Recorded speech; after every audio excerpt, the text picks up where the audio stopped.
ପ୍ରେମ ହେଇଗଲା। ହେଇଗଲା କାହାଣୀଟିର ଅଷ୍ଟମ ଭାଗ। ପୂଜା କଲେଜ ପହଞ୍ଚିଲା। ସେ ଲିଜା ପାଖକୁ ଗଲା। ଲିଜା ପୂଜାକୁ କହିଲା, କ'ଣ ହୋଇଛି ପୂଜା? ତୋର ଦେହ ଠିକ୍ ଅଛି ତ? ମୁହଁଟା ଶୁଖିଯାଇଛି। ପୂଜା ପ୍ରକାଶର କଥା ଠିକ୍ କହିବା ବେଳକୁ ପ୍ରକାଶ ପହଞ୍ଚିଲା। ପୂଜା ପ୍ରକାଶକୁ ଦେଖି ଚୁପ୍ ହେଇଗଲା। ପ୍ରକାଶ କହିଲା, ଲିଜା, ଏ ବର୍ଷର ସରସ୍ୱତୀ ପୂଜା ଆମ ସାହିରେ କରିବାନି? ଲିଜା କହିଲା, କରିବା ନା। ଆଜି ସନ୍ଧ୍ୟାରେ ଆମ ଘରେ ଗୋଟେ ମିଟିଂ ରଖିବା। ସମସ୍ତେ ମିଟିଂରେ ପହଞ୍ଚିବେ। ପ୍ରକାଶ, ତୁ ସବୁ ସାଙ୍ଗମାନଙ୍କୁ କହିଦେବୁ ଯେ ଲିଜା ଘରେ ମିଟିଂ ଅଛି ବୋଲି। ଲିଜା ପୂଜାକୁ ବି କହିଲା, ପୂଜା, ତୁ ବି ଆସିବୁ। ପୂଜା ପ୍ରକାଶର ଆଡ଼େ ଦେଖୁଥାଏ। ପ୍ରକାଶ ପୂଜାକୁ ଦେଖୁଥାଏ। ଲିଜା ପୁଣି କହିଲା, ପୂଜା, ମିଟିଂରେ ତୁ ଆସିବୁ। କିନ୍ତୁ ପୂଜା ଲିଜାର କଥାରେ କୌଣସି ଉତ୍ତର ଦେଉନଥାଏ। ଲିଜା କହିଲା, ପୂଜା କହିଲା, କ'ଣ ହେଲା? ଲିଜା କହିଲା, ତୋର କ'ଣ ହୋଇଛି? ଏଭଳି ଅନ୍ୟମନସ୍କ ଅଛୁ? ପୂଜା କହିଲା, କିଛି ନାହିଁ। ପୂଜା କହିଲା, ଠିକ୍ ଅଛି, ସନ୍ଧ୍ୟାରେ ମୁଁ ତୁମ ଘରକୁ ମିଟିଂରେ ଯିବି। ସେମାନେ ନିଜ କ୍ଲାସରୁମ୍କୁ ଗଲେ। କ୍ଲାସ୍ ଆରମ୍ଭ ହେଲା। କଲେଜ ଛୁଟି ସମୟରେ ଲିଜା ଓ ପୂଜା ଏକାସହ ଘରକୁ ଆସୁଥିବା ସମୟରେ ପ୍ରକାଶ ବି ପଛେ ପଛେ ଆସୁଥାଏ। ପୂଜା ପଛପଟେ ପ୍ରକାଶକୁ ଦେଖୁଥାଏ। ଲିଜା କହିଲା, କ'ଣ ପ୍ରକାଶ, ତୁ ପଛପଟେ ଅଛୁ? ସାମ୍ନାକୁ ଆ, ସାଙ୍ଗ ହୋଇ ଘରକୁ ଯିବା। ସେମାନେ ନିଜ ଘରକୁ ଗଲେ।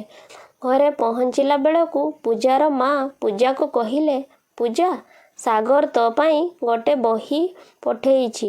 ଦେଖ, ତୋ ରୁମ୍ରେ ଅଛି। ପୂଜା ତା ରୁମ୍କୁ ଗଲାବେଳକୁ ଗୋଟେ ସୁନ୍ଦର ବେଗ୍ଟି ଦେଖିଲା। ବେଗ୍ ଦେଖି ପୂଜାର ମନ ବହୁତ ଖୁସି ହେଲା।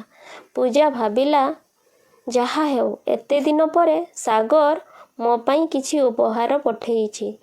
ପୂଜା ବେଗ୍ ଭିତରୁ ବହିଟିଏ ବାହାର କଲା। ବହିରେ ଗୋଟେ ଚିଠିଟି ଥିଲା। ପୂଜା ଚିଠିଟି ଖୋଲିଲା ବେଳକୁ ଚିଠିରେ ଲେଖା ହେଇଥିଲା, ମୋର ପ୍ରିୟା ପୂଜା, ରହି ମୁଁ ପାରୁନି, ଖୋଜୁଛି ତୁମକୁ।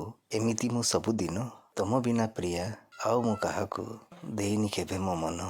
କାହିଁକି ତୁ ଏତେ ଭଲ ଲାଗୁ ମୋତେ, ଜାଣିନି କାରଣ ତାର। ତୋତେ ଏଇ ମନ ଖୋଜେ ରାତି ଦିନ, ରହିବାକୁ ପାଖେ ତୋର। ଗୋଟିଏ ମନର ଗୋଟିଏ ସ୍ୱପ୍ନ, କିଛି ସତ କିଛି ମିଛ, ହେଲେ ମୋତେ ଲାଗେ ଛାଇ ପରି ସଦା ତମେ ମୋର ପାଖେ ଅଛ। ତମରି ପ୍ରେମରେ ନୀତି ମୁଁ ଝୁରୁଛି, ଦିନ ସରୁ ନାହିଁ ମୋର। କିପରି ବଞ୍ଚିବି କୁହ ହେ ପ୍ରିୟା, ତମେ ମୋ ହୃଦୟ ପ୍ରେମିକା। ପୂଜା, ଏତେ ଦିନ ହେଲା ତୋ ସହିତ ଦେଖା ହେଇନି। ଏଇସବୁ ମୋ ମନର ଲେଖା ତୋ ପାଇଁ ଲେଖିଛି। ତୁ ଜାଣୁ, ସବୁ ବର୍ଷ ସରସ୍ୱତୀ ପୂଜାରେ ମୁଁ ଆସେ। ଏ ବର୍ଷ ବି ଆସୁଛି। ତୋ ସହିତ ଦେଖା ହେବ, ଏତିକି ଲେଖୁଛି। ରହିଲି, ତୋର ପ୍ରିୟ ସାଗର। ପୂଜା ଚିଠିଟି ପଢ଼ି ବହୁତ ଖୁସି ହେଇଗଲା। ସେପଟେ ତା ମା ଡାକୁଛନ୍ତି, ପୂଜା, କ'ଣ କରୁଛୁ କି? ଖାଇବୁନି? ପୂଜା ମା କଥା ଶୁଣି ଚିଠିଟି ବହି ଭିତରେ ରଖି ମା ପାଖକୁ ଗଲା। ମା କହିଲେ, ପୂଜା, ଖାଇନେବୁ ଆ। ପୂଜା କହିଲା, ମା, ମୋତେ ଲିଜା ଘରକୁ ଯିବାକୁ ହବ ସରସ୍ୱତୀ ପୂଜାର ମିଟିଂ ପାଇଁ। ମା କହୁଥାନ୍ତି, ପୂଜା, ଟିକେ ତ ଖାଇନେ। ମା କହୁ କହୁ ପୂଜା ଲିଜା ଘରକୁ ଚାଲିଗଲା। ଲିଜା ଘରେ ଲିଜାର ସାଙ୍ଗମାନେ ଥାନ୍ତି ଓ ପ୍ରକାଶ ବି ଥାଏ। ପ୍ରକାଶ ପୂଜାକୁ ଦେଖି ଖୁସି ହେଇଗଲା। ପୂଜା ଲିଜା ପାଖରେ ବସିଲା।